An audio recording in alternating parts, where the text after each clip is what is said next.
Hey my loves, மண்டபம் பார்த்தாச்சா, எல்லாரையும் கூப்பிட்டாச்சா அப்படின்னு திருமணத்துக்கு ரொம்ப எக்ஸைட் ஆகி வரன் தேடிட்டு இருக்கிறவங்களா நீங்க, உங்களுக்கான ஒரு தரமான சம்பவம் தான் இந்த படமே. பெண்களா இருந்தாலும் சரி, ஆண்களா இருந்தாலும் சரி, இவர்களை பெத்தவங்களா இருந்தாலும் சரி, அனைவரும் கட்டாயம் பார்க்க வேண்டிய ஒரு வெப் சீரிஸ் தான் கைஸ், wedding.com அப்படின்ற ஒரு வெப் சீரிஸ். 2023 வெளியான இந்த வெப் சீரிஸ்ல மொத்தம் 5 எபிசோட்ஸ் இருக்கு. ஒரே வீடியோல பாத்திரலாம். மேட்ரிமோனி சைட்ல நடந்த உண்மை சம்பவத்தை பேஸ் பண்ணி எடுக்கப்பட்ட இந்த வெப் சீரிஸ் அன்ஸ்கிரிப்டட் வெப் சீரிஸா வெளியா இருக்குங்க. பொதுவா ஒரு உண்மை சம்பவத்தை பேஸ் பண்ணி படம் எடுக்கிறாங்கன்னா அதுல சினிமாட்டிக் எக்ஸ்பீரியன்ஸுக்காக சில கற்பனை காட்சிகள் எல்லாம் இன்க்ளூட் பண்ணுவாங்க. பட் இந்த வெப் சீரிஸ்ல அந்த மாதிரி எதுவுமே இல்லாம என்ன நடந்ததோ அப்படியே டாக்குமெண்ட்ரி மாதிரி பிரசன்ட் பண்ணியிருப்பாங்க. இது ஒரு டாக்குமெண்ட்ரி அப்படின்றதுனால பெருசா விசுவல்ஸ் இருக்காது கைஸ். பட் கதையா என்ன நடந்தது அப்படின்றத தெரிஞ்சுக்கோங்க. இது ஒரு பயங்கரமான அவேர்னஸ் வீடியோவா எல்லோருக்குமே அமையும். அது மட்டும் இல்லாம இதுல 5 பெண்களுடைய வாழ்க்கையை தான் வந்து காமிச்சிருப்பாங்க. இதுல 5 பெண்களுடைய வாழ்க்கையும் மிக்சட் பண்ணி பிரசன்ட் பண்ணியிருப்பாங்க. நான் என்ன பண்ணியிருக்கேன்னா அப்படியே தனித்தனியா பிரிச்சிருக்கேன். ஒரு பெண்களுடைய வாழ்க்கையை அப்படியே கம்ப்ளீட்டா எக்ஸ்பிளைன் பண்ணிட்டு கடைசியில பிரசன்ட் சிச்சுவேஷன்ல அவங்க என்ன நிலைமையில இருக்காங்க அப்படின்றதையும் நான் சொல்றேன். அப்புறம் நல்ல வரன் அமையணும்னா நம்ம சேனலையும் சப்ஸ்கிரைப் பண்ணிக்கோங்க.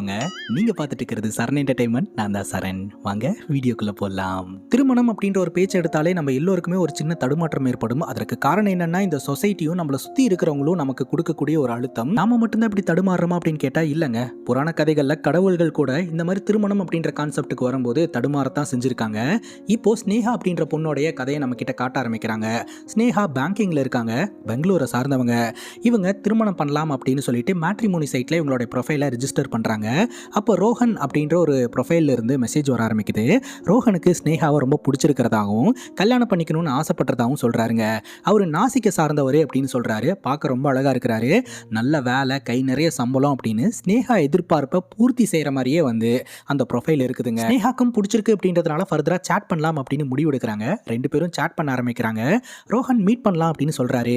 ஸ்னேகா பேரண்ட்ஸ் முன்னிலையில மீட் பண்ணலாம் அப்படின்னு சொல்றாங்க. ஆனா ரோஹன் ஃபர்ஸ்ட் நம்ம 2 பேரும் மீட் பண்ணலாம், செட் ஆச்சு அப்படின்னா நம்ம பேரண்ட்ஸ் கிட்ட பேசி அடுத்த கட்டத்துக்கு கொண்டு போவோம் அப்படின்னு சொல்ல அதுக்கு ஸ்னேகாவும் சம்மதிக்கிறாங்க. இவங்க 2 பேரும் முதல்ல ஒரு காஃபி ஷாப்ல தான் கைஸ் மீட் பண்றாங்க. ஃபர்ஸ்ட் மீட்டிங்லேயே ஸ்னேகாக்கு ரோஹனை ரொம்ப பிடிச்சி போயிருச்சு. ஏன்னா அந்த அளவுக்கு ரெஸ்பெக்ட் பண்ணியிருக்கிறாரு, ஈக்குவலா ட்ரீட் பண்ணியிருந்திருக்கிறாரு. அதுக்கப்புறம் ரோஹன் பார்த்தீங்கன்னா ஸ்னேகாவுடைய வீட்டுக்கு வரதா இருக்கட்டும், ஸ்னேகாவுடைய பேரண்ட்ஸ் காலில் விழுந்து ஆசீர்வாதம் வாங்குறதா இருக்கட்டும், ரொம்ப மரியாதையாக நடந்துக்கிறாருங்க. இந்த பையன் ஒரு ஜென்டில்மேன் அப்படின்னு சொல்லிட்டு ஸ்னேகாவுடைய ஃபேமிலிக்கு ரோஹனை ரொம்ப பிடிச்சி போயிருது. அது மட்டும் இல்லாமல் ரோஹன் இப்போ எங்க வீட்டுக்கு வாங்க, என்னோட ஃபேமிலி மெம்பர்ஸ் எல்லாம் பாருங்க, என் வீட்டை பாருங்க அப்படின்ற மாதிரி இன்வைட் பண்றாரு.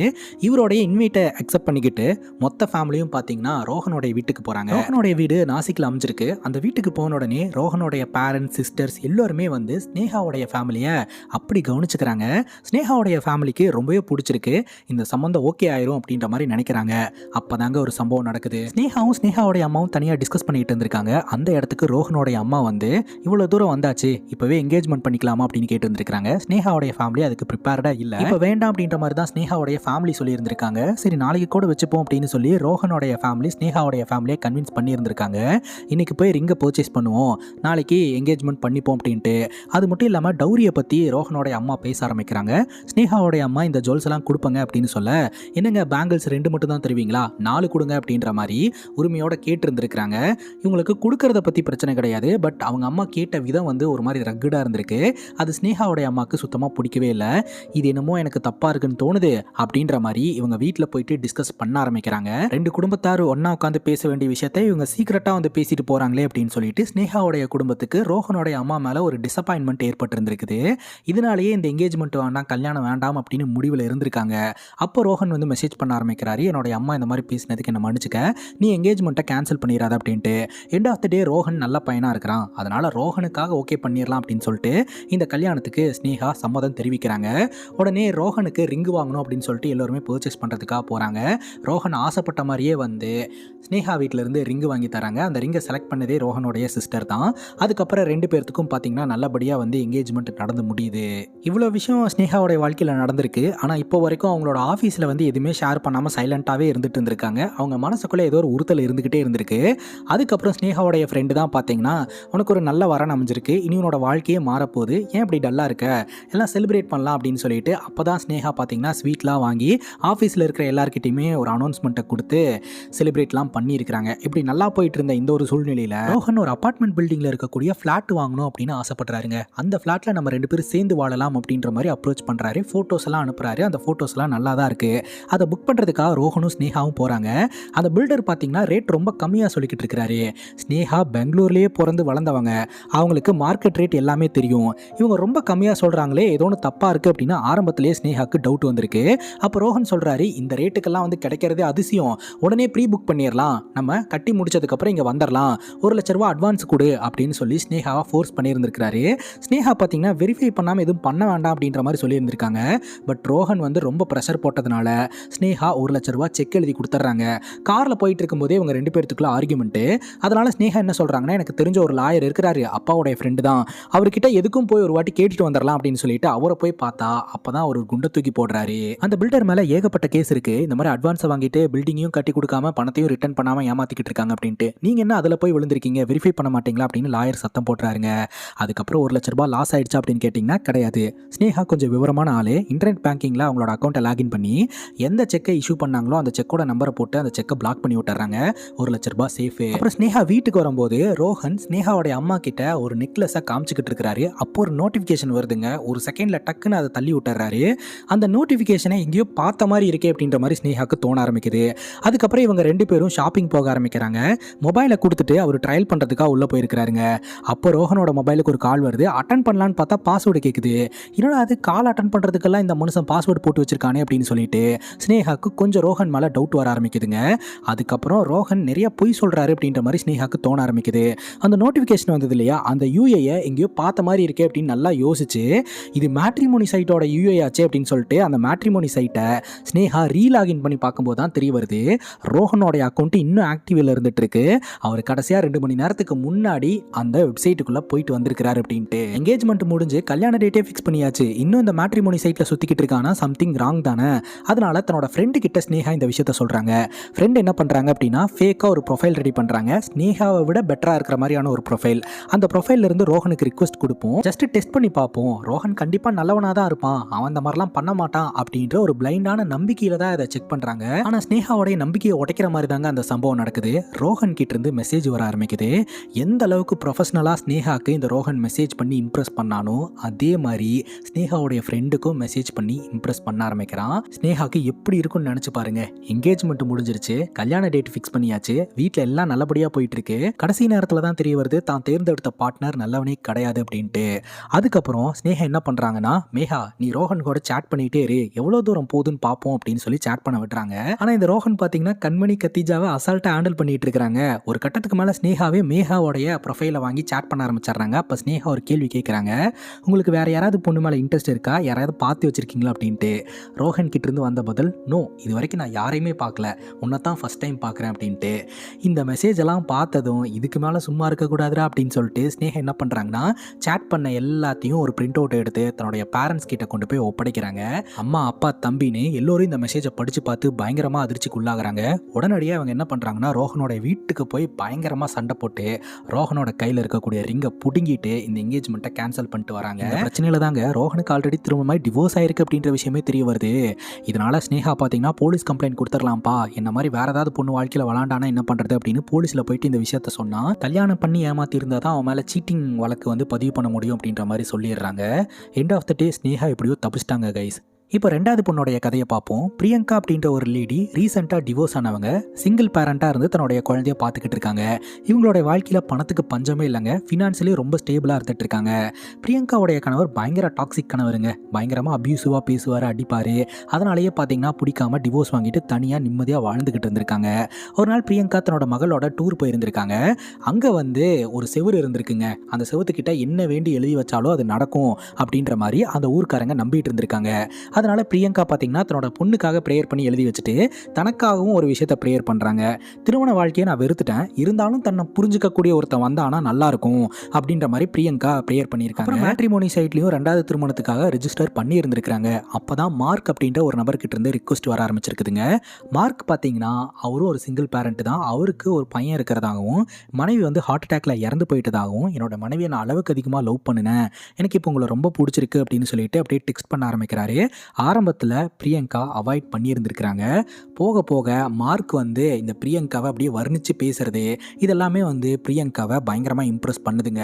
இந்த சாட் விஷயங்கள்லாம் எங்கே நடந்துட்டுருக்கு அப்படின்னா இன்ஸ்டாகிராமில் நடந்துட்டுருக்கு. இந்த மார்க்கு பிரியங்காவோட இன்ஸ்டாகிராம் ஐடியை கண்டுபிடிச்சி அதில் ரிக்வஸ்ட் பண்ணி அதில் தான் மெசேஜ் பண்ணிக்கிட்டு இருக்கிறாரு. ஆரம்பத்தில் பிரியங்கா அவாய்ட் பண்ணாலும் அந்த மெசேஜஸ் எல்லாம் படிக்க ஆரம்பிச்சு அவங்களுக்கு இந்த மார்க்கை ரொம்பவே பிடிச்சி போக ஆரம்பிக்குதுங்க. இந்த மார்க் அளவு கடந்த அன்பை கொடுத்துக்கிட்டு இருக்கிறாரு. பிரியங்கா ரொம்ப இம்ப்ரெஸ் ஆகி அவங்களும் ரிப்ளை கொடுக்க ஆரம்பிக்கிறாங்க. 2 பேரும் கமிட்டடும் ஆகுறாங்க கைஸ். ஆக்சுவலாக அந்த எங்கேஜில் வந்து ஃபர்ஸ்ட் லவ் அப்படின்னு ஒரு விஷயம் வரும் இல்லையா, அந்த ஒரு விஷயத்த பிரியங்கா ஃபீல் பண்ணுறதா வந்து சொல்கிறாங்க. மார்க்கும் சிங்கிள் பேரண்ட்டு, பிரியங்காவும் சிங்கிள் பேரண்ட்டு, இவங்க 2 பேரும் மிங்கிள் ஆகி சந்தோஷமாக ஒரு வாழ்க்கையை தொடங்கலாம் அப்படின்னு முடிவெடுக்கிறாங்க. பிரியங்காவை பார்க்கறதுக்காகவே இந்த மார்க் வந்து வெளிநாட்டிலேருந்து வந்துகிட்டு இருக்கிறதா சொல்கிறாரு. மார்க் வெளிநாட்டை சார்ந்தவருங்க. ஒரு பேட் நியூஸ் அப்படின்னு சொல்கிறாருங்க. என்னாச்சு அப்படின்னு பிரியங்கா கேட்க, என்னை சிரியாவுக்கு மாற்றி விட்டாங்க, நான் ஒரு கேம்பில் இருக்கேன், என்னால் இங்கேருந்து வர முடியல அப்படின்னு சொல்ல மொத்த ட்ரீமும் கொலாப்ஸ் ஆன மாதிரி பிரியங்காவுக்கு ஃபீல் ஆகுது. எப்படி நம்ம மீட் பண்ணுறது அப்படின்னு கேட்கும்போது மார்க் சொல்கிறாரு, இங்கே இருக்கக்கூடிய அதிகாரி லஞ்சம் வேணும்னு கேட்குறாரு, அவர் கேட்ட அமௌண்ட்டை கொடுத்தா என்னை சிரியா லிஸ்ட்லேருந்து ரிமூவ் பண்ணிட்டு இந்தியாவுக்கு மாற்றி விட்டுருவேன்னு சொல்கிறாரு. ஆனால் என்னோட அக்கௌண்ட்டை என்னால் ஆக்சஸ் பண்ண முடியல, நீ உன்னோட அக்கௌண்ட்ல இருந்து இந்த அதிகாரிக்கு பணம் தரியா அப்படின்னு சொல்லி கேட்க, அது எப்படி இப்போ தானே பேச ஆரம்பிச்சிருக்கோம், எப்படி பணம் எல்லாம் தரது அப்படிங்கும்போது, நம்மளானா என்னோட அக்கௌண்ட்டை நீயே லாகின் பண்ணிப்பாரு, நான் வந்ததுக்கப்புறம் அந்த பணத்தை தரப்போகிறேன் அப்படின்னு அக்கௌண்ட் டீட்டெயில்ஸ் எல்லாம் சொல்கிறாருங்க. பிரியங்காவும் அதில் லாகின் பண்ணி பார்த்தா க்ரோர் கணக்கில் பேலன்ஸ் இருக்குது. சரி, நான் அந்த அதிகாரிக்கு ட்ரான்ஸ்ஃபர் பண்ணால் ட்ரான்ஸ்ஃபர் ஆக மாட்டேங்குது, அக்கௌண்ட் வந்து ஃப்ரீஸ் ஆகிருக்குது அப்படின்ற மாதிரி தெரிய வருதுங்க. சரி ஓகே, இதில் தான் இவ்வளோ அமௌண்ட் இருக்குல்ல, நம்ம அனுப்பிச்சி விட்டுட்டு அவன் வந்ததுக்கப்புறம் வாங்கிப்போம் அப்படின்ட்டு பிரியங்கா அந்த பணத்தை அனுப்பிச்சி விட்றாங்க. இதில் ட்விஸ்ட் என்னன்னா, இந்த பிரியங்கா வந்து அனுப்புறதுக்கு முன்னாடி ரொம்ப நேரம் யோசனை பண்ணியிருப்பாங்க. அந்த யோசனை பண்ணுற டைமில் வழக்கம் போல் இந்த மார்க்குக்கு மெசேஜ் பண்ணியிருந்திருப்பாங்க. ஆனால் மார்க்கு கிட்ட இருந்து ஒரு ரிப்ளை கூட வந்திருக்காது கைஸ். ஆனால் பிரியங்கா பார்த்தீங்கன்னா மார்க் மேலே அளவு கடந்த அன்பை வச்சுட்டாங்க. என்னை விட்டு போயிடாத, நான் வந்து பணம் போட்டு விட்றேன் அப்படின்னு அந்த வார்த்தையை சொல்லி பணத்தை போட்டு விட்டதுக்கப்புறம் தான் இந்த மார்க் பேசவே ஆரம்பிச்சிருந்துருக்கிறாருங்க. ஒரு ஹியூஜ் அமௌண்ட்டை தான் பார்த்தீங்கன்னா நம்ம பிரியங்கா அனுப்பி வைக்கிறாங்க. எப்படியும் நம்ம மார்க் வந்துடுவான், இனிமேல் நம்ம சந்தோஷமாக வாழ போகிறோம் அப்படின்னு ஏகப்பட்ட கனவுகளோட காத்துக்கிட்டு இருக்கிறாங்க. மறுபடியும் இந்த மார்க்கிட்ட இருந்து மெசேஜ் வருது, ஒரு பேட் நியூஸ் அப்படின்ட்டு. என்னாச்சு அப்படின்னு கேட்க, நான் இந்தியா வந்துட்டேன், ஆனால் வந்த உடனே ஒரு இம்பார்ட்டண்ட் அசைன்மெண்ட்டு, அதனால் நான் உடனடியாக கொரியாவுக்கு போகிறேன், நான் வரதுக்கு இன்னும் 2 மாதம் ஆகும் அப்படின்ற மாதிரி மெசேஜை போடுறான். பிரியங்காவுக்கு தூக்கி வாரி போட்டுருது. ஃபர்ஸ்ட் ஆஃப் ஆல் பணம் வேற இவங்கிட்ட மாட்டிக்கிட்டு இருக்கு அப்படின்னு சொல்ல, அவனே சொல்கிறான், நீ பணத்தை பற்றி கவலைப்படுவேன்னு எனக்கு தெரியும், நீ பணத்தை பற்றி கவலைப்படாத, 2 மாசத்துல வந்துடுவேன், வந்த உடனே அந்த பணத்தை கொடுத்துட்றேன் அப்படின்ற மாதிரி சொல்லிட்டு இவங்க தொடர்ந்து சேட் பண்ண ஆரம்பிக்கிறாங்க.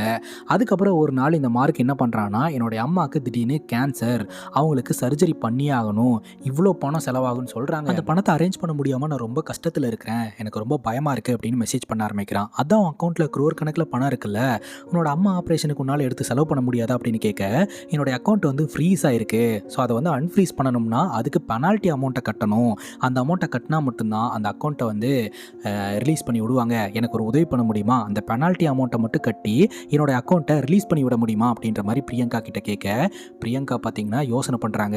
சரி ஓகே பண்ணுவோம் அப்படின்னு சொல்லிட்டு இவங்களும் லாகின் பண்ணி என்ன பெனால்ட்டி என்னன்றதை செக் பண்ண ஆரம்பிக்கிறாங்க. பேங்க்குக்கு இமெயில் அனுப்புகிறாங்க. இமெயில் அனுப்பி 4 மணி நேரத்துக்கு அப்புறம் இவங்களுக்கு ரிப்ளை வருதுங்க. அந்த அமௌண்ட்டை வந்து அவங்க சொல்லக்கூடிய அக்கௌண்ட்டுக்கு ட்ரான்ஸ்ஃபர் பண்ணி விட்டாங்க அப்படின்னா இந்த அக்கௌண்ட்டை வந்து அன்ஃப்ரீஸ் பண்ணி விடுறதா சொல்கிறாங்க. அது என்ன அமௌண்ட்டு அப்படின்னு செக் பண்ணி பார்த்தா கிட்டத்தட்ட 10 lakhsக்கு மேலே வருதுங்க. ஆல்ரெடி 12 lakhs கிட்ட மார்க்குக்கு இவங்க கொடுத்துருந்துருக்குறாங்க. இப்போ மறுபடியும் 10 lakhs வந்து பே பண்ணால் மட்டும்தான் அந்த அக்கௌண்ட் வந்து அன்ஃப்ரீஸ் ஆகும் அப்படின்னு சொல்ல, சரி ஓகே அப்படின்னு சொல்லிட்டு இவங்க என்ன பண்ணுறாங்கன்னா அந்த அமௌண்ட்டை போட்டு விட்றாங்க. அந்த அமௌண்ட்டு ரிசீவ் ஆனதுக்கப்புறம் அந்த அமௌண்ட்டு ரிசீவ் ஆகிடுச்சு. கொஞ்ச நாள்லேயே அந்த அக்கௌண்ட் வந்து அன்ஃப்ரீஸ் ஆயிரும், அந்த அக்கௌண்ட்டில் இருக்கக்கூடிய பணத்தை எடுத்து செலவு பண்ணிக்கலாம் அப்படின்ற மாதிரி பிளான் பண்ணுறாங்க. இன்னொரு பக்கம் பிரியங்காவோட அக்கௌண்ட்டில் இருந்த மொத்த அமௌண்ட்டையும் பார்த்தீங்கன்னா மார்க்குக்கு கொடுத்துட்டாங்க. அப்புறம் பிரியங்கா கிட்ட அப்படி இப்படின்னு ஏதோ ஒரு காரணத்தை சொல்லி எமோஷ்னலாக பேசி அப்படியே கொஞ்சம் கொஞ்சமாக பணத்தை கறக்க ஆரம்பிச்சிருந்துருக்கான். லைக் எனக்கு யாருமே கிடையாது, நீ மட்டும்தான் இருக்க, நீ உதவி பண்ணலன்னா நான் என்ன பண்ணுவேன் அப்படின்லாம் பேசியே பணத்தை கரெக்ட் பண்ண ஆரம்பிச்சிருந்துருக்கான். பிரியங்காவும் பார்த்தீங்கன்னா பிளைண்டாக நம்பி மொத்த பணத்தையும் போட்டு விட ஆரம்பிச்சிருந்துருக்காங்க. பிரியங்காவோடைய அப்பா பிஸ்னஸ் மேனாக இருந்துட்டு இருக்கிறாரு. அவரும் பார்த்தீங்கன்னா அவருடைய அமௌண்ட்டெல்லாம் வந்து பிரியங்காவோட அக்கௌண்ட்டில் தான் போட்டு வச்சிருந்துருக்காரு. அந்த அமௌண்ட்டையும் பிரியங்கா எடுத்து கொடுத்து கடைசியில் வசமாக மாட்டிக்கிட்டாங்க. பிரியங்கா கிட்ட அமௌண்ட் காலி ஆயிடுச்சு அப்படின்னு உடனே லோன்லாம் கூட எடுக்க வச்சு அந்த அமௌண்ட்டெல்லாம் வாங்க ஆரம்பிச்சிருந்துருக்காங்க இந்த மார்க் பயவுல. அதுக்கப்புறம் பெல்ஜியம்ல இருந்து நம்ம பிரியங்காவை ஒருத்தங்க காண்டாக்ட் பண்ணுறதுக்கு முயற்சி பண்ணுறாங்க. யார் அப்படின்னு சொல்லிட்டு அவங்க கிட்ட பேசும்போது தாங்க தெரிய வருது, நீங்கள் மார்க் அப்படின்ற ஒரு நபர்கிட்ட பேசிக்கிட்டு இருக்கீங்க இல்லையா, அவர் எங்கள் ஊரில் ஒரு மிகப்பெரிய ஸ்கேமருங்க, அதை கொஞ்சம் அவேர்னஸாக இருங்கன்னு சொல்கிறதுக்காக தான் மெசேஜ் பண்ண அப்படின்னு பலதரப்பட்ட ஃபோட்டோஸ் அனுப்பி வைக்கிறாங்க. அதை பார்த்ததும் பிரியங்காவுக்கு தூக்கி வாரி போட்டுருதுங்க. ஸோ இப்போ தான் பிரியங்கா ஏமாற்றப்பட்டிருக்காங்க அப்படின்னே தெரிய வருது. பிரியங்காவோட பாயிண்ட் ஆஃப் வியூ என்னன்னா, இந்த மார்க்கோடைய அக்கௌண்ட்டில் 8 கோடி ரூபா பணம் இருக்கு இல்லையா, என்ன அமௌண்ட்டை கொடுத்தாலும் அவன் இந்தியாவுக்கு வரும்போது அந்த அமௌண்ட்லாம் நமக்கு திரும்ப வந்துடும் அப்படின்ற நோக்கத்தில் தான் இதெல்லாம் பண்ணியிருக்காங்க. ஆனால் அவன் ஒரு ஃப்ராடு அப்படின்னு அதுக்கப்புறம் தான் தெரிய வந்திருக்கு. அவன் ஸ்டில் எவ்வளோ தூரம் பிரியங்கா கிட்டேருந்து பணத்தை கறக்க முடியுமோ கறக்க ஆரம்பிச்சிருந்திருக்கான். இந்த பெல்ஜியம் லேடி சொன்ன உடனே இவங்க கேள்வி கேட்க ஆரம்பிச்சிருந்திருக்காங்க. அவ்வளோதான், மார்க் அப்ஸ்காண்ட் ஆகிட்டான். இது வரைக்கும் இவங்க டிரான்சாக்ஷன் பண்ணியிருப்பாங்க இல்லையா, அதெல்லாம் பிரிண்ட் அவுட் எடுத்துகிட்டு போய் போலீஸ் ஸ்டேஷனில் கம்ப்ளைண்ட் கொடுக்குறாங்க. இதெல்லாம் வெளிநாட்டு விவகாரம், எங்களால் எதுவும் பண்ண முடியாது, எங்களுக்கு பார்டர்ஸ் இருக்குது அப்படின்ற மாதிரி சொல்லிடுறாங்க. சரி, உள்நாட்டுக்குள்ளேயே சில அக்கௌண்ட்லலாம் வந்து மார்க் டிரான்சாக்ஷன் பண்ண சொல்லியிருந்திருக்கான், அதோட டீட்டெயில்ஸ் எல்லாம் இருக்குது, இதை வச்சு அந்த அக்கௌண்ட் ஹோல்டரை பிடிங்க அப்படின்னு சொல்லும்போது அதை வச்சு போலீஸ்காரங்க செக் பண்ணி பார்த்தா இந்த மாதிரி ஒரு அக்கௌண்ட் இருக்குது அப்படின்னா அந்த அக்கௌண்ட் ஹோல்டருக்கே தெரியாதுங்க. அதாவது ஒருத்தவங்களுடைய இந்த ஐடி கார்டு இதெல்லாம் வச்சு அக்கௌண்ட் ஓப்பன் பண்ணி அவங்களுடைய அக்கௌண்ட்டில் போட்டு அங்கேருந்து இன்னொருத்தங்களுக்கு அமௌண்ட்டு ட்ரான்ஸ்ஃபர் ஆகி கிட்டத்தட்ட ஒரு 3 பேர்த்தோட கை மாறி தான் பார்த்தீங்கன்னா ஃபாரினுக்கு போகுது. இந்த 3 கை மாறுதல அவங்களுக்குலாம் கமிஷன் இருக்குதுங்க. இவங்க எல்லோருமே பார்த்தீங்கன்னா ஃபேக்கான ஐடென்டிட்டியில் வாழ்ந்துக்கிட்டு இருக்கிறாங்க. ஒருத்தவங்களோட பேரில் இந்த அக்கௌண்ட் இருக்குன்னா அந்த அக்கௌண்ட் இருக்குது அப்படின்னு அவங்களுக்கு தெரியவே தெரியாது. இப்படி டெட் எண்டில் வந்து முடிஞ்சிருது. கிட்டத்தட்ட 53 லட்சம் ரூபாய் வந்து பிரியங்கா இந்த மார்க்கிட்ட ஏமாந்துருந்துருக்காங்க. இப்போ அடுத்த பெண்ணோட கதையை பார்ப்போம். இப்போ சந்தியா அப்படின்ற பொண்ணோட கதையை நம்ம கிட்ட காட்ட ஆரம்பிக்கிறாங்க. ஸோ சந்தியாவுக்கு மேரேஜ் இன்ட்ரெஸ்ட் இருந்திருக்குதுங்க. நம்ம மேலே ஒருத்தங்க கேர் பண்ணுறதும், நம்ம கிட்ட ஃபோன் பண்ணி பேசுகிறதும், சாப்பிட்டியான்னு கேட்குறதும், இதெல்லாம் நல்லா இருக்கும் அப்படின்னு சொல்லிட்டு ரொம்பவே அதுக்கு எக்ஸைட்மெண்ட்டோடு இருந்திருக்காங்க. சந்தியாவுடைய அப்பா பார்த்தீங்கன்னா சந்தியா மேலே ரொம்பவே பாசமாக இருக்கக்கூடிய ஒரு நபராக இருந்திருக்கிறாரு. சந்தியாவுடைய அப்பா இறந்ததுக்கப்புறம் ஃபேமிலி ரெஸ்பான்சிபிலிட்டியை ஃபுல்லாகவே சந்தியா எடுத்துக்கிற மாதிரி வந்திருக்கு. அவங்களோட ஃபேமிலியை சந்தியா தான் பார்த்துக்கிட்டு இருந்திருக்காங்க. அதுக்கப்புறம் மேட்ரிமோனி சைட்டில் சந்தியா வந்து வரன் தேட ஆரம்பிச்சிருந்திருக்காங்க. அப்போ வம்சி அப்படின்ற ஒரு ப்ரொஃபைல்ல இருந்து மெசேஜ் வர ஆரம்பிச்சிருந்துருக்குதுங்க. என்னுடைய அப்பா தான் உங்கள் ப்ரொஃபைலை காட்டினாரு, எனக்கு உங்களை ரொம்ப பிடிச்சிருக்குதுங்க அப்படின்னு வம்சி அப்ரோச் பண்ணுறாரு. வம்சி பார்க்க ரொம்ப அழகாக இருக்காரு அப்படின்ட்டு சந்தியா டேரெக்டாகவே கேட்டாராங்க. ஏங்க நீங்கள் பார்க்கறதுக்கு ரொம்ப அழகாக இருக்கீங்க, ஹேண்ட்ஸமாக இருக்கீங்க, உங்களுக்கு நான் அதிகம்னு எனக்கு தோணுது, நீங்கள் ஏங்க என்னோட ஐடியா வந்து சூஸ் பண்ணீங்க, இன்னும் பெட்டர் மேட்சஸை பார்க்கலாம்ல அப்படின்னு சொல்ல, இல்லைங்க நான் கெரியரில் ஃபோக்கஸ்டாக இருக்கிறதுனால எனக்கு யாரையுமே பிடிக்கல, உங்களை பார்த்தோன்னு தான் பிடிச்சது, அதனால தான் நான் உங்ககிட்ட அப்ரோச் பண்ணேன் அப்படின்ற மாதிரி வம்சி சொல்கிறாருங்க. வம்சி வந்து கிளினிக்கல் ரிசர்ச்சராக இருக்கிறாரு, நிறைய சம்பாதிக்கிறாரு, எல்லாமே ஓகே அப்படின்ற மாதிரி வம்சி பேசுகிறாருங்க. அப்போ தான் சந்தியா வந்து அவங்களோட கதையை சொல்கிறாங்க. சந்தியாவோட அம்மா வந்து பான் ஷாப் வச்சு தான் ரன் பண்ணிக்கிட்டு இருக்காங்க. அதுதான் இவங்க குடும்பத்தோடைய மெயின் சோர்ஸ் ஆஃப் இன்கமாகவே இருந்துட்டு இருக்கு. அதையே காரணம் காட்டி நிறைய வரன் வந்து ரிஜெக்ட் ஆயிருக்குது. ஆனால் வம்சி பார்த்தீங்கன்னா அதெல்லாம் எனக்கு எந்த ப்ராப்ளமே இல்லை அப்படின்னு சொல்லிட்டு ஒரு பெண்ணாக இருந்து எல்லாத்தையுமே ஹேண்டில் பண்ணுறாங்க, சூப்பர் அப்படின்னு மோட்டிவேட் தாங்க பண்ணிக்கிட்டு இருந்திருக்காரு. ரொம்பவே பாசிட்டிவாக பேசுகிறாரு அப்படின்னு சொல்லிட்டு சந்தியாவுக்கு வம்சியை ரொம்பவே பிடிக்க ஆரம்பிச்சிருக்குது. 2 பேரும் பேச ஆரம்பிக்கிறாங்க, பழக ஆரம்பிக்கிறாங்க, அண்ட் மீட் பண்ணலாம் அப்படின்னு சொல்லி முடிவெடுக்கிறாங்க. அப்படி முடிவெடுக்கும் போது தான் இந்த கோவிட் லாக்டவுன் வந்திருக்குது. லாக்டவுன் முடிஞ்சதுக்கப்புறம் நம்ம மீட் பண்ணலாம் அப்படின்னு சொல்லிட்டு இந்த வம்சி ஒரு விஷயத்த சொல்கிறாருங்க. ஆக்சுவலாக எனக்கு அப்ராட் போகணும் அப்படின்ற பிளான் இருக்குது, கல்யாணம் முடிஞ்ச உடனே போயிடலான்னு இருக்கிறேன், நீ என் கூடயே வந்துடுறல, உனக்கான விசா ஏர்போர்ட்லாம் நான் பண்ணணும், உங்ககிட்ட எவ்வளோ பணம் இருக்குது அப்படின்ற மாதிரி கேட்க, அப்போ வந்து சந்தியா சொல்கிறாங்க என்கிட்ட 7 lakhs இருக்குது, கல்யாண செலவுக்காக சேர்த்து வச்சது, ரொம்ப கஷ்டப்பட்டு சேர்த்து வச்சது அப்படின்ற மாதிரி சொல்ல, அந்த அமௌண்ட்டை எனக்கு கொடு, நான் வந்து விசா ப்ராசஸ் பண்ணிடுறேன், அது 10 நாளில் ரிட்டர்ன் வந்துடும் அப்படின்ற மாதிரி பேசியிருக்கிறாரு. சந்தியா அவங்க அம்மா கிட்ட டிஸ்கஸ் பண்ணுறாங்க. எண்ட் ஆஃப் த டே வம்சிக்கிட்டையும் ரொம்ப கஷ்டப்பட்டு சம்பாரிச்ச பணம் எப்படி வந்து உடனே எடுத்து தர முடியும் அப்படின்ற மாதிரி கேட்க, அது ஒன்றும் பிரச்சனை இல்லை, நான் இருக்க நான் பார்த்துக்கிறேன் அப்படின்னு வார்த்தைக்கு வார்த்தை சொல்ல, அந்த வார்த்தையில் சந்தியா விழுந்துடுறாங்க, பணத்தை தூக்கி கொடுத்துட்றாங்க. பணம் கொடுத்த உடனே பார்த்தீங்கன்னா இந்த வம்சியோட டோனே மாற ஆரம்பிக்குது, பேசுறது அப்படியே குறைய ஆரம்பிக்குது, அப்படியே அப்ஸ்காண்ட் ஆயிடுறாங்க. வம்சி ஒரு கம்பெனியில் கிளினிக்கல் ரிசர்ச்சராக இருக்கிறதா மென்ஷன் பண்ணியிருந்தாங்க இல்லையா, அதே கம்பெனியில் சந்தியாவுக்கு தெரிஞ்சவங்க ஒருத்தவங்க ஒர்க் பண்ணிட்டு இருக்காங்க. அவங்கள வச்சு ரிசர்ச் பண்ணி இந்த வம்சியோட டீட்டெயில்ஸ் எல்லாத்தையும் போலீஸில் கொடுத்து கம்ப்ளைண்ட் பண்ணுறாங்க. போலீஸ்காரங்களும் பார்த்தீங்கன்னா கிடைச்ச டேட்டாஸ் எல்லாம் வச்சு ட்ராக் பண்ணி இந்த வம்சியை பிடிச்சிடுறாங்க. அங்கே தாங்க சந்தியாவுக்கு தூக்கி வாரி போடுது. இந்த மேட்ரிமோனி சைட்டில் ஹேண்ட்ஸமான ஒரு பையனுடைய ஃபோட்டோவை போட்டு வச்சிருந்தாங்க, அது எல்லாமே ஃபேக் ஃபோட்டோங்க. இவன் ஒரு ரவுடி பையங்க, இவன் இந்த மாதிரி ப்ரொஃபைலை கிரியேட் பண்ணி பொண்ணுங்களெல்லாம் ஏமாற்றிக்கிட்டு இருந்திருக்கிறான். இவன் வேலை ஆல்ரெடி பார்த்தீங்கன்னா 7-8 கேஸ் இருந்திருக்குது. இப்போ போலீஸ்காரங்க அவனை அரெஸ்ட் பண்ணுறாங்க, ஆனாலும் அவன் பெயிலில் வெளியே வந்துடுறான். இப்போ 4வது பொண்ணுடைய கதையை பார்ப்போம். இது வரைக்கும் நம்ம பார்த்த பொண்ணுங்களாம் கொஞ்சம் மெச்சூரான பொண்ணுங்களாக இருந்தாங்க. ஆனால் நித்யா அப்படின்ற இந்த பொண்ணு பார்த்தீங்கன்னா என்னதான் ஒரு சாஃப்ட்வேர் இன்ஜினியராக இருந்தாலும் சின்ன பொண்ணோட கேரக்டர் தாங்க இருக்குது. நித்யா பார்த்தீங்கன்னா அவங்களுடைய அப்பா அம்மா சொன்னதுனால தான் வந்து இந்த மேட்ரிமோனி சைட்டில் ப்ரொஃபைலை க்ரியேட் பண்ணுறாங்க. புதுசாக ஃபோட்டோலாம் எடுத்து அப்லோட் பண்ணுறாங்க. ஆக்சுவலாக நித்யாக்கா அவங்க அப்பா அம்மாவை கஷ்டப்படுத்தக்கூடாது அப்படின்னு சொல்லிட்டு தான் உடனே அவங்க திருமண பிளான் எடுத்த உடனே ஓகேன்னு சொல்லிட்டாங்க. இப்படி மேட்ரிமோனியில் ரிஜிஸ்டர் பண்ண உடனே ராஜேஷ் அப்படின்ற ப்ரொஃபைலேருந்து ரிக்வஸ்ட் வருதுங்க. அந்த ரிக்வஸ்ட்டை நித்யா அக்செப்டும் பண்ணுறாங்க. ராஜேஷோடைய ப்ரொஃபைலை பார்க்கும்போது அவர் ரொம்ப பணக்காரர் அப்படின்னு தெரிய வருது. அதனால் நித்யா வந்துட்டு இது வேண்டாம் அப்படின்ற மாதிரி தான் முடிவெடுக்கிறாங்க. ஏன்னா நமக்கு ஏற்ற மாதிரி பார்த்துக்கலாம், எதுக்கு பணக்காரங்க அப்படின்ற மாதிரி நினைக்கிறாங்க. ஆனால் ராஜேஷ் வந்துட்டு அதெல்லாம் ஒன்றும் பிரச்சனை இல்லை, எனக்கு ஒன்று ரொம்ப பிடிச்சிருக்கு அப்படின்ற மாதிரி அப்ரோச் பண்ண ஆரம்பிச்சிருந்திருக்கிறாரு. ராஜேஷ் நித்யா கிட்ட பேசுகிற பேச்சு எந்த மாதிரி இருந்திருக்கு அப்படின்னா, பல வருஷம் இவங்க 2 பேரும் ஃப்ரெண்ட்ஸாக பழகிட்டு இருக்கிற மாதிரி பேச ஆரம்பிச்சிருந்திருக்கிறாரு. இதனாலேயே பார்த்தீங்கன்னா நித்யா ராஜேஷ் கூட டக்குன்னு ஜிம் ஆகிட்டாங்க, நம்ப ஆரம்பிச்சிட்டாங்க. அதுக்கப்புறம் ராஜேஷ் வந்துட்டு இந்த மாதிரி கல்யாணத்துக்கு அப்புறம் யூஎஸ் போகிற மாதிரி பிளான் இருக்குது, நீ என் கூடயே வந்துருவல்ல அப்படின்னு சொல்ல, நான் வரேன் பட் அங்கேயே செட்டில் ஆகிற மாதிரிலாம் வேண்டாம் அப்படின்னு சொல்ல, சரி 6 மந்த் அங்கே இருந்துட்டு நம்ம ரிட்டர்ன் வந்துடலாம், அதுக்கு விசாலாம் ப்ராசஸ் பண்ணணும் அப்படின்ற மாதிரி சொல்ல, ஓகே அப்படின்ற மாதிரி நித்யா சொல்லிடுறாங்க. அப்போ பார்த்தீங்கன்னா ராஜேஷ் சொல்கிறாரு, விசா ப்ராசஸ் பண்ணுறதுக்கு உன்னோட சிபில் ஸ்கோர் எனக்கு ரொம்ப முக்கியம், அதை செக் பண்ண முடியுமா அப்படின்னு கேட்க, நித்யாவுடைய சிபில் ஸ்கோர் வந்து 740 என்னமோ இருந்திருக்குதுங்க. 840 இருக்கணும்.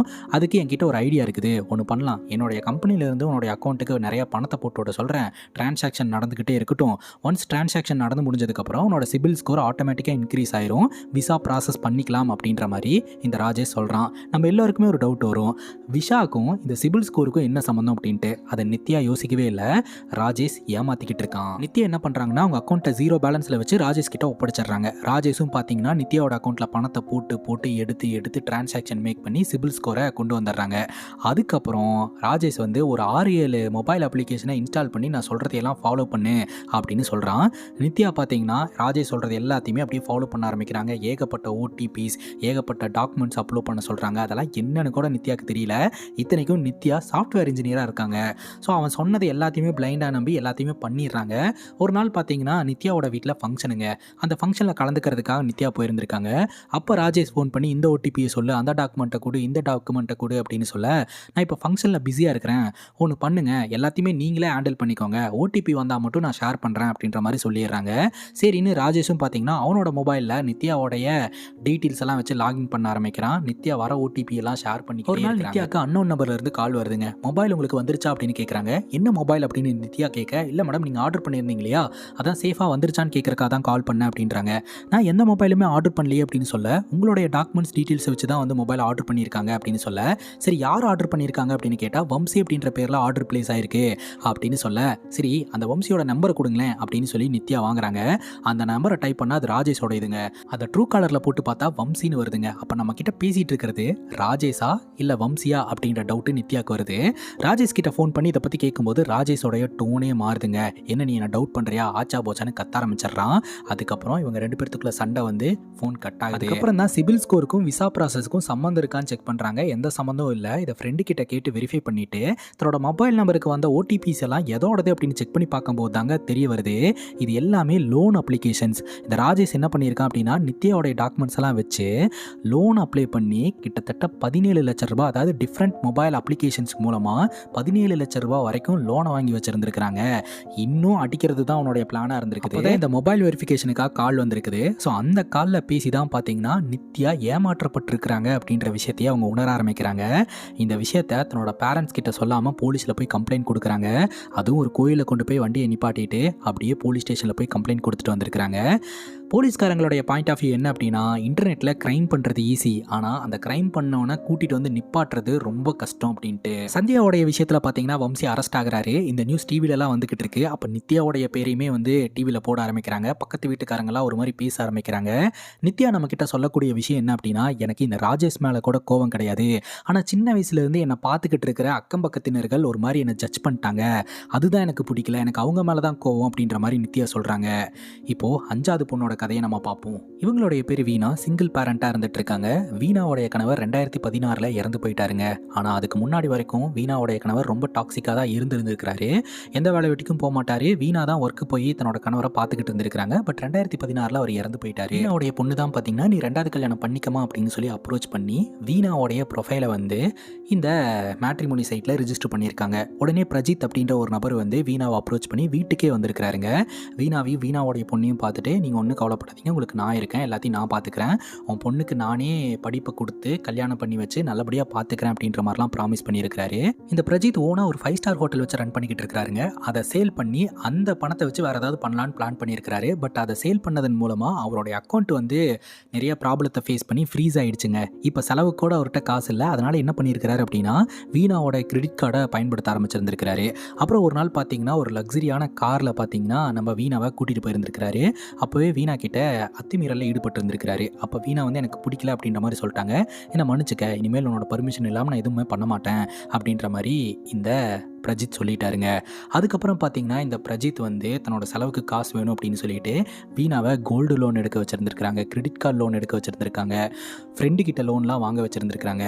இது எல்லாமே பார்த்தீங்கன்னா வீணா வந்து ஒரு பிளைண்டான லவ்னால் பண்ண ஆரம்பிச்சிட்டாங்க. என்னதான் இருந்தாலும் பிரஜித் கூட தான் நம்ம வாழ போகிறோம், என்னைக்காக இருந்தாலும் அவன் திருப்பி கொடுத்துருவான் அப்படின்ற நம்பிக்கையில் வந்துட்டு அவங்க எல்லாத்தையுமே வந்து இந்த பிரஜித் கிட்ட ஒப்படைச்சிட்டாங்க. பிரஜித் என்ன பண்ணியிருக்கிறான்னா நம்ம வீணாவுடைய டாக்குமெண்ட்ஸ் எல்லாம் பயன்படுத்தி லோனை வாங்கி வீணாக்கு பட்ட நாமத்தை போட்டு விட்டான்.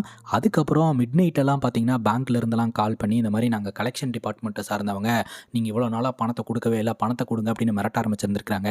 அக்கம் பக்கத்தில் இருக்கிறவங்கலாம் வீணாவை ஒரு மாதிரி பார்க்க ஆரம்பிச்சிருந்துருக்காங்க. வீணாக்கு ரொம்ப அவமானமாக போயிடுது. தான் எந்த தப்புமே பண்ணல, தன்னை வந்து ஒரு தப்பு பண்ணவங்க மாதிரி பார்க்குறாங்களேன்னு சொல்லிட்டு இதுக்கு மேலே பொறுத்துக்க முடியாதுன்னு போலீஸில் போயிட்டு கம்ப்ளைண்ட் கொடுத்துட்றாங்க.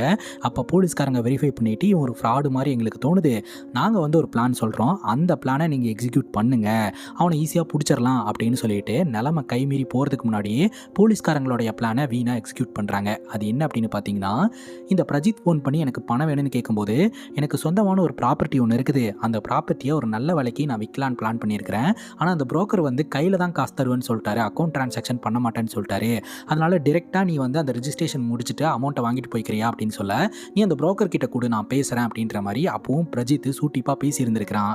ஆனால் புரோக்கரும் பார்த்தீங்கன்னா இவங்க ஆளுங்க அப்படின்றதுனால நம்ம வீணாக்கு ஏற்ற மாதிரி பேசிட்டாங்க. சரி பிரஜித் வந்து நேரடியாகவே இந்த காசை வாங்கிக்கிறேன் அப்படின்னு சொல்லிட்டு ரிஜிஸ்டர் ஆஃபீஸ்க்கு வரேன்னு சொல்லிட்டான்.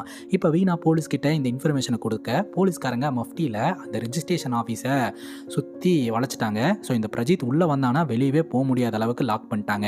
நினச்ச மாதிரியே பிரஜித் அந்த ஆஃபீஸ்க்கு வரான். நம்ம வீணா கால் பண்ணுறாங்க, ஆஃபீஸில் தான் உட்காந்துக்கிட்டு இருக்கேன்னு சொல்கிறான். கரெக்டாக ஒரு போலீஸ் ஆஃபீஸர் போயிட்டு நீங்கள் தான் பிரஜித்தா அப்படின்னு கேட்க, ஆமாங்க என்னாச்சு அப்படின்னு கேட்க, வாங்க ஸ்டேஷனுக்கு போகலாம் அப்படின்னு சொல்லிட்டு உடனடியாக பிரஜித்தை அரெஸ்ட் பண்ணுறாங்க. பிரஜித்தும் பார்த்தீங்கன்னா ஒரு ஏமாத்துக்காரன் தான், இந்த மாதிரி நிறைய பேர்த்துக்கிட்ட கைவரிசையை காமிச்சிருந்துருக்கிறான் அப்படின்றது தெரிய வருதுங்க. 3 பிரிவில் இவன் மேலே வழக்கு பதிவு பண்ணுறாங்க. எண்ட் ஆஃப் த டே அவன் பெயிலில் வெளியே தாங்க சுற்றிக்கிட்டு இருக்கிறான். பட் வீணாவும் வீணாவுடைய பொண்ணும் தான் வந்து அவன் லோனுன்னு சொல்லி வாங்கி அவங்களை ஏமாத்துனாங்க இல்லையா, அதுக்கெல்லாம் கஷ்டப்பட்டுக்கிட்டு இருக்கிறாங்க. மேட்ரிமோனினால பாதிக்கப்பட்ட 5 பொண்ணுங்களோடைய கதையை நம்ம பார்த்தோம். ப்ரெசன்ட் சுச்சுவேஷனில் அவங்க என்னவா இருக்காங்க, எப்படி இருக்காங்க அப்படின்றத நம்ம கிட்ட சொல்கிறாங்க. முதல்ல ஸ்னேகா ரோஹன் கிட்ட இருந்து எப்படியோ ஸ்னேகா தப்பிச்சு வெளியே வந்துட்டாங்க. இப்போ ஸ்னேகாக்கு வேற ஒரு நபர் கூட திருமணமாய் சந்தோஷமாக வாழ்ந்துக்கிட்டு இருக்காங்க. ஸ்னேகாவுடைய கணவர் பார்த்தீங்கன்னா ஸ்னேகாவை ரொம்ப நல்லா பார்த்துக்கிறாராம். எல்லா விஷயத்தையுமே தெரிஞ்சுக்கிட்டும் ஸ்னேகாவை ரொம்ப நல்லா பார்த்துக்கிறாரு, நான் இப்போ ஹாப்பியாக இருக்கேன் அப்படின்னு ஸ்னேகா சொல்கிறாங்க. ஸ்னேகா பார்த்தீங்கன்னா ப்ராப்பராக வெரிஃபிகேஷன்லாம் பண்ணதுனால ஸ்னேகா ₹1 கூட அதில் இழக்கல இருக்காங்க இல்லையா. மார்க் அப்படின்ற வெளிநாட்டுக்காரனை நம்பி 53.8 லட்சம் ரூபாயை இழந்திருக்காங்க. அது மட்டும் இல்லாமல் பிரியங்காவுடைய அப்பா அம்மா வீடு வாங்கணும்னு சொல்லி பணத்தை சேர்த்து வச்சிருந்திருக்காங்க. அந்த பணத்தையும் அவங்க இழந்திருந்திருக்காங்க. அப்புறம் பிரியங்கா ரொம்ப கஷ்டப்பட்டு அதுலேருந்து ரெக்கவர் ஆக ஆரம்பிச்சிருந்திருக்காங்க. பிரியங்காவுடைய அப்பா அம்மா ஆசைப்பட்ட மாதிரியே வீட்டையும் வாங்கியிருக்காங்க. அண்ட் இந்த மார்க்னால இழந்த மொத்த பணத்தையும் இப்போ லோனாக கட்டிட்டு இருக்காங்க. இது வரைக்கும் 2 வருஷம் லோன் கட்டியிருக்காங்க அப்படின்னு தெரிய வருதுங்க. இப்போ சந்தியா வம்சி என்னதான் போலீஸில் அரெஸ்ட் ஆனாலும் இவங்களுக்கு அந்த பணம்லாம் ரெக்கவர் ஆகலைங்க. சந்தியா வம்சி கிட்ட ஏமாந்தது மட்டும் 21.7 லட்சம் ரூபாய். அதை இஎம்ஐயாக கன்வெர்ட் பண்ணி இஎம்ஐ கட்டிட்டு இருக்காங்களாம். சம்பாதிக்கிறதுல 80% இஎம்ஐக்கே போயிருது அப்படின்னு ஃபீல் பண்ணுறாங்க. மற்றும் பிரஜித்தோடைய கதையில் பிரஜித் போலீஸில் மாட்டினாலும் பெயிலில் சுதந்திரமாக சுற்றிக்கிட்டு இருக்கிறாங்க. ஆனால் வீணாவுடைய பேரில் 16.8 லட்சம் ரூபாய் கடன் இருக்குது. அந்த கடனை வீணாவுடைய பொண்ணு தாங்க வேலைக்கு போய் இப்போ கட்டிக்கிட்டு இருக்கிறாங்க. இப்போது நம்ம நித்யாவோட கதையில் பார்த்தீங்கன்னா எல்லாமே இந்த மொபைல் அப்ளிகேஷன் மூலமாக வந்து கிரியேட் பண்ணப்பட்ட லோனு 17 லட்சம் ரூபாய். அந்த 17 லட்சம் ரூபாய் நான்லாம் கட்டவே முடியாது, நான் எங்கேயுமே சைன் போடவே இல்லை, அது எப்படி என்னோட டாக்குமெண்ட்டை மட்டும் வச்சுக்கிட்டு நீங்கள் லோனை தரலாம் அப்படின்னு நித்யா ரொம்ப ஸ்ட்ராங்காக எதிர்த்து கேள்வி கேட்டதுனால நித்யா பக்கம் கொஞ்சம் ஆதரவு வந்திருக்குதுங்க. அதனால் நித்யா பார்த்தீங்கன்னா நான் வந்து அந்த பணத்தையெல்லாம் கட்ட மாட்டேன் அப்படின்ற மாதிரி சொல்லிட்டாங்க. ஸோ நித்யா இது வரைக்கும் ₹1 கூட கட்டலையா, எல்லாத்துக்கும் பொறுப்பு அவன் தான் அப்படின்ற மாதிரி சொல்லிட்டாங்க. இப்போ நித்யாவுக்கு ரீசெண்டாக தான் கல்யாணம் ஆயிருக்குது, அவங்களும் ஹாப்பியாக இருக்காங்க அப்படின்ற மாதிரி சொல்லி இந்த படத்தை முடிக்கிறாங்க. இங்கே நீங்கள் ஒரு விஷயத்தை நோட் பண்ணீங்கன்னா இதில் பாதிக்கப்பட்டது எல்லாமே நல்லா படித்த பொண்ணுங்க. அது மட்டும் இல்லாமல் மேட்ரிமோனியில் கனெக்ட் ஆகிறதோடு சரி, மற்றபடி பேசி பிரச்சனையில் மாட்டினதெல்லாம் இவங்கள தான். சோஷியல் மீடியாவில் க்ரைம் பண்ணுறது ஈஸிங்க. ஆனால் அந்த க்ரைம் பண்ணவனை கூட்டிகிட்டு வந்து நிப்பாட்டுறது அப்படின்றது ரொம்ப கஷ்டம். போலீஸ்காரங்க இதைத்தான் சொல்கிறாங்க. ஸோ தயவு செஞ்சு நீங்கள் ஒரு விஷயத்த பண்ணுறதுக்கு முன்னாடி 100 வாட்டி யோசித்து முடிவெடுங்க. அண்ட் பெற்றோர்கள் தயவு செஞ்சு ப்ரெஷர் போடாதீங்க. இதே மாதிரி வேறு ஒரு நல்ல வீடியோவில் வந்து சந்திக்கிறேன். Love you guys. Take care and cheers.